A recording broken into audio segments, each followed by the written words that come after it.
It's the morning after the night before, and yes, it was not a dream. It did actually happen. Nottingham Forest slapped around Manchester United. But what are the 5 things we learned from it? Let's jump into this.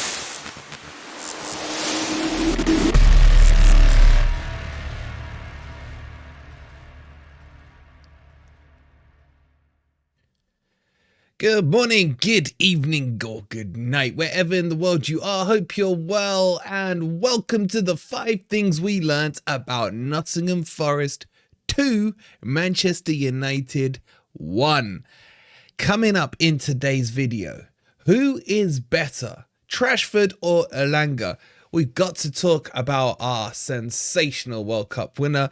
We're going to talk about Niakate, the AFCON. We're going to talk about Nuno, because we have to, because we do talk about Nuno. Plenty to cover off. If you're still on a high from yesterday, hit that like button. Make sure you're subscribed to Forest Fan TV. And let's jump into this. And we got to kick it off with the question that's on everyone's lips. Who is better? Is it Elanga or is it Rashford? And there is only one correct answer to this question. And as you can see right here, Elanga is greater than Rashford. £15 million versus an absolute scrub who's on what, 375k a week doing nothing. Elanga, 4 goals, 6 assists, more than the entire Manchester United strike force. And what a bargain he is. Now, I still stand by thinking he's frustratingly good. And of course, I mean that in a positive, because he still has a long way to go. So much room to develop and grow in. But if you ask any Manchester United fans, and Manchester United fans, if you're watching this, be honest, be humble, and answer the simple question. Honestly now, who would you put in your team? Would it be Rashford or would it be Elanga? There can only be one answer. There really can. Now, I don't think he was amazing yesterday like he was against Newcastle, because Manchester United played a lot deeper, not really leaving too much space in behind for him to operate on, but he still got that assist to Morgan Gibbs-White. And that actually pleased me, because he was looking up when he received the ball. He was aware of Morgan Gibbs-White was. And Anthony Elanga, 3 or 4 weeks ago, maybe even 2 weeks ago, would have probably tried a pop shot from where he was. Instead, he did the mature thing, squared it off to MGW. And a finish by Morgan, man. Wow. It was interesting to hear what Morgan had to say. He's been working on breathing before he takes the shot, because he knows he's been skying them. So another thing Nuno's done, we'll talk about Nuno in a bit, but everything is looking really positive right now. But I want to know the answer to this question. If you're a Forest fan, a United fan, whatever you are, maybe, I don't know, there's a Wolves fan in there, let us know in the comments down below. Okay, let's get serious for a second, because this is a conversation that needs to be had, and it needs to be had now. And that is, of course, about Montiel. This guy, for me, is the best right back in our club. I said to everyone after he got toasted against Burnley earlier on in the season, after everyone was saying he was crap, and let's be honest, he put a crap performance in. He was nowhere in that game. I said, patience, young Padawans. This guy is good. This guy can come through. Yes, he's better at attacking than defending, I said at the time. But honestly, right now, his football IQ in defense is top notch. And the signs were there when he came on in the second half against Man City. I can't believe Cooper didn't use him again. That performance at Man City had me convinced that he was good enough for the Premier League. And his performance since Nuno's brought him out of the cold and back into the squad have been exemplary. Look, unpopular opinion, I know, but Montiel was my man of the match yesterday. Yes, I know all the plaudits went to Morgan Gibbs-White, and rightly so, but Montiel is that silent assassin doing all the right things at the right time. Great passer, great positional play, getting the overlaps down the right-hand side. And we got to sign him up. Out of the 4 loanees that we have, him, Santos, what's the other dude called? Tavares, and there's someone else. I've gone completely blank on who the other one is. Tell me in the comments down below. This is the only one. Oh, Origi. This is the only one that I 100% want to keep. Now, I think we have an option to buy on him. If I remember rightly from back in the summer, it's about 11 million. And that's a decent price. It really is. And he really is shining. And I think he's better than Aurier. I think he's better than Nico Williams as a right back. And I think he's better than Einar as a right back. So I say, what's the harm? We've taste tested the product. I like the taste of it. I like the look of it. And the assist he got as well. Don't forget, he got an assist yesterday for Dominguez's first goal. Very calm in the right position again. He put the perfect weight on that pass that Dominguez didn't even have to break stride and could hit it first time. Fantastic performance for me from Montiel yesterday. He is man of the match. And guys at Forest, if you're watching this, sign him up. Sign him up. But the guys watching the video, Forest fans, would you take him? Are you now convinced he is the real deal? Or are some of you still on the fence about him? Let me know down below. As you can tell, I'm still extremely happy, and this is going to be a very happy video. In fact, so happy that I'm not going to try and mention Turner at all in this one. But let's get serious for a second and let us talk about Nuno. And happy Nuno year to everyone for tomorrow. But let me ask you guys this question. Is this a manager bounce, or is Nuno the real deal? It's a tough question to answer. And, you know, the other question I'd back up with that is, if you think he's the real deal, where would we be if he was in the reins, in the driver's seat from start of the season? Now, you can't go and rewrite history. I understand that. But the way he's got this squad ticking in 11 days, the way he's got them starting to understand his philosophy, each player clearly knows what they are doing on the pitch. We had spells yesterday of possession, and it was aimless possession, and I freaking loved it. It's the first time in the Premier League where I've just seen Forest knocking the ball around, even if it was sideways, sometimes forward, sometimes backwards, pushing, penetrating, changing the shape of Manchester United. Haven't seen that in the Premier League since we've been back, and it was so refreshing to see. And all this is from 11 days, and the way he's got the players to counter-attack, it's almost poetry in motion. Even Ryan Yates looked amazing yesterday. I thought it was one of his best games this season. And the way he was able to drive the ball forward, something we haven't seen him doing in the Premier League. Look how Nuno has improved every single player that has gone onto the pitch, except for one. Not going to name him. But there is such a thing as a manager bounce. You do have players coming in who want to prove themselves, who maybe felt shunned out from the previous regime. And will this manager bounce last? I think one of the worst things that's going to happen to Forest is that we don't have another Premier League game until like the 20th or something of January at Brentford. Yes, we've got the FA Cup next week against Blackpool, and we need revenge at that one. But this break, I almost don't want the high to participate back down to normal business as usual. I wish next week was another Premier League game. And also the other thing we're going to see Nuno tested on is the AFCON, because that's it really for our African representatives from the club. They'll be going, and especially Niakate, who I said when we bought him was going to be our signing of the season last year. And obviously he had that horrific injury that kept him out. But this player under Nuno in these last 2 games has not just shown how good he is at defending, but his leadership qualities are clearly coming through.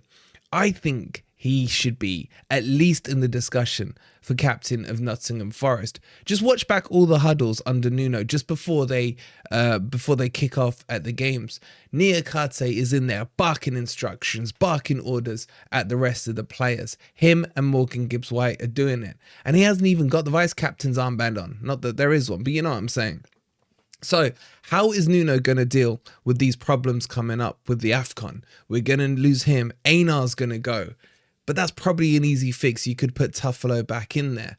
But who's going to replace that steelness, that assurance with Niakate? You could argue, well, it can't be Bolly because he's going. Felipe, is he going to be fit enough? And for me, Murillo has looked a much calmer defender with Niakate next to him. That really leaves us with Worrell to come in there. Now, Warren looked okay under Nuno in those last 5 or 6 minutes against Newcastle, but it is beginning to be a problem. And if Nuno, the Brazilian, is coming in, maybe he slots straight in, but will it be too quick for him? So these are all problems that Nuno's going to have to deal with. But you know what? I've got every faith that he's going to sort it out. And also, on top of that, I just think Nuno knows what he's doing. I really do. He's assessed the club. I mean, imagine, I think if he brought Bamidele into the team, he'd have a 8 or 9 out of 10 performance on his debut. And I think what we will see against Blackpool, we'll get more into that next week, is those fringe players coming in, those younger players, the Bamideles, etc., getting a run out to see whether or not they can hack it at Nottingham Forest. But Nuno, is this a manager bounce? My answer to that is no. And for the second question, where could we be?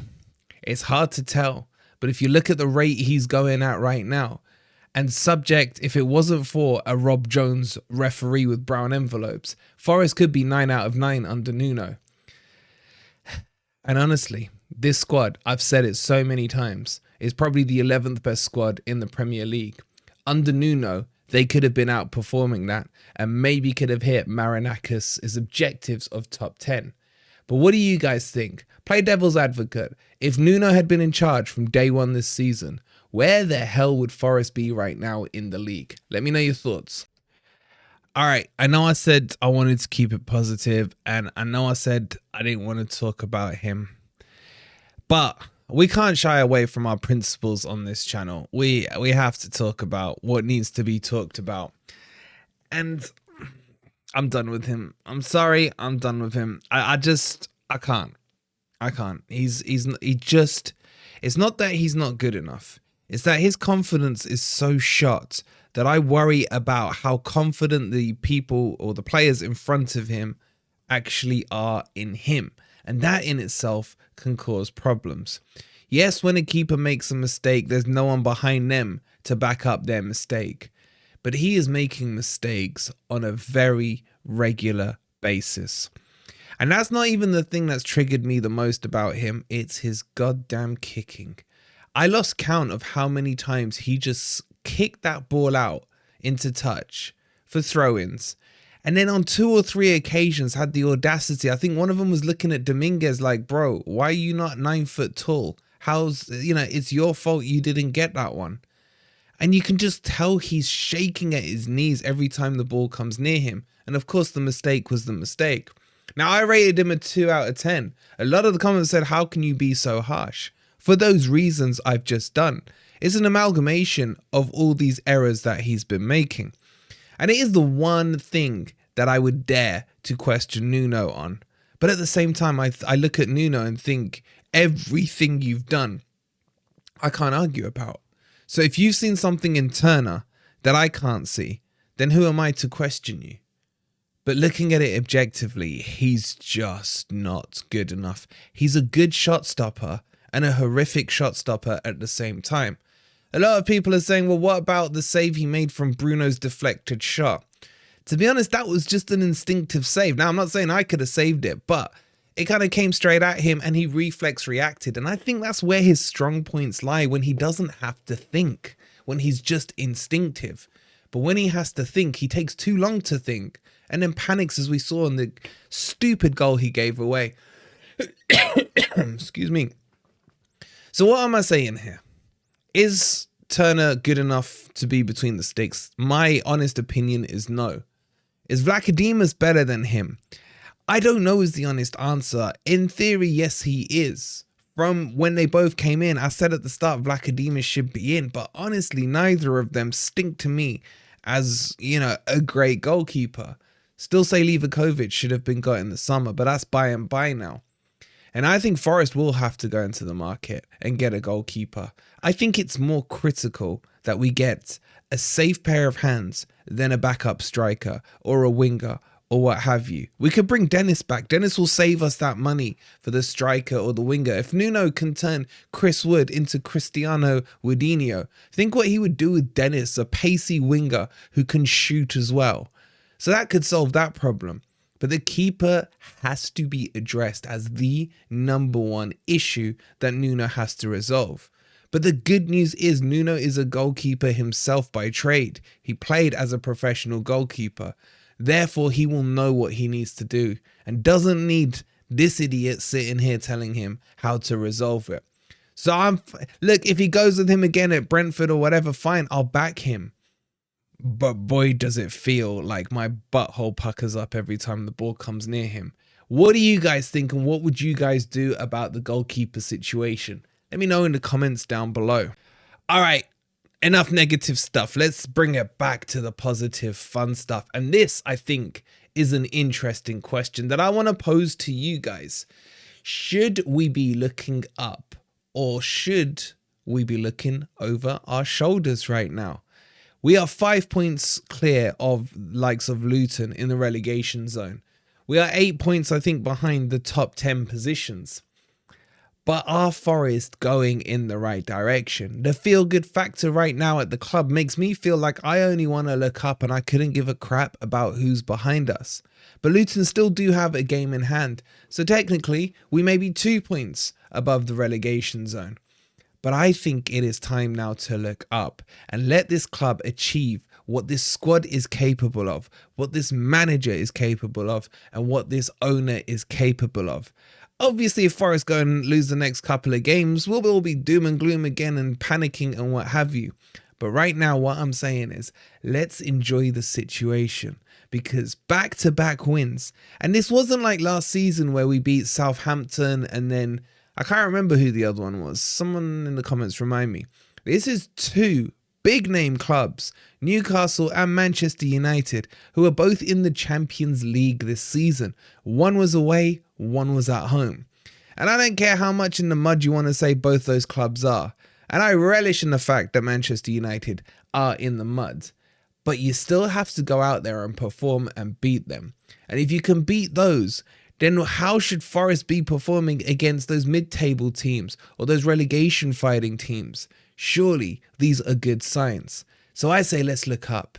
Forget the teams below us. Let's push on and push up and just enjoy this ride, and hopefully Nuno can steer us to bigger and greater things. But what do you guys think? Let me know in the comments down below. Hope you've enjoyed the video. Please don't forget to like it if you haven't already. Subscribe to Forest Fan TV if you are new. Tonight, we got Grumpy Old Reds at 7:30 for you. Sorry, I mean Happy Old Reds. Look forward to seeing you guys in the chat there live. And until then, come on you Reds.